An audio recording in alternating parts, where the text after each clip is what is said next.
আসসালামু আলাইকুম। আশা করি সবাই আল্লাহর রহমতে ভালো আছেন।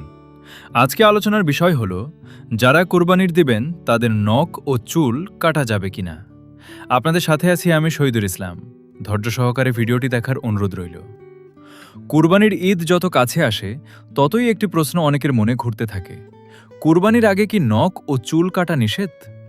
চলুন ইসলামের আলোকে খুব সুন্দরভাবে বিষয়টি জেনে নেই। সহিহ মুসলিমের ১৯৭৭ নম্বর হাদিসে মহানবী হজরত মুহাম্মদ সাল্লাল্লাহু আলাইহি ওয়াসাল্লাম বলেছেন, যখন জিলহজ মাসের চাঁদ দেখা যাবে এবং তোমাদের কেউ কুরবানির ইচ্ছা করবে, তখন সে যেন কুরবানি করা পর্যন্ত তার চুল ও নখ না কাটে। অর্থাৎ জিলহজ মাস শুরু হওয়ার পর থেকে কুরবানি সম্পন্ন করা পর্যন্ত নখ, চুল বা শরীরের পশম না কাটাই সুন্নত আমল। কিন্তু কেন এই আমল? কারণ কুরবানি শুধু পশু জবাইয়ের নাম নয়, এটি আল্লাহর প্রতি ভালোবাসা, ত্যাগ এবং আত্মসমর্পণের প্রতীক। যখন একজন মুসলিম নিজের নখ ও চুল কাটা থেকে বিরত থাকে, তখন সে যেন নিজের পুরো অস্তিত্ব নিয়েই আল্লাহর দরবারে হাজির হয়। এটি কুরবানির অনুভূতিকে আরও গভীর করে তোলে।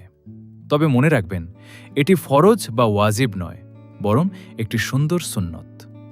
কেউ যদি ভুলে নখ বা চুল কেটে ফেলে, তাহলে তার কুরবানি সহিহ হবে ইনশাআল্লাহ। আর এই আমলটি শুধুমাত্র সেই ব্যক্তির জন্য যার নামে কুরবানি দেওয়া হবে। কুরবানি আমাদের শেখায়, ত্যাগ ছাড়া আল্লাহর নৈকট্য অর্জন করা যায় না। আসুন আমরা শুধু পশু কুরবানি নয়, নিজের অহংকার, গুনাহ এবং খারাপ অভ্যাসকেও আল্লাহর জন্য ত্যাগ করি। সর্বশেষ কোরআনের আয়াত দিয়ে এই ভিডিও শেষ করব। পবিত্র কোরআনের সূরা হজ আয়াত ৩৭ নম্বরে বলা হয়েছে, আল্লাহর কাছে পৌঁছায় না তাদের গোশত এবং রক্ত, বরং পৌঁছে তোমাদের তাকওয়া।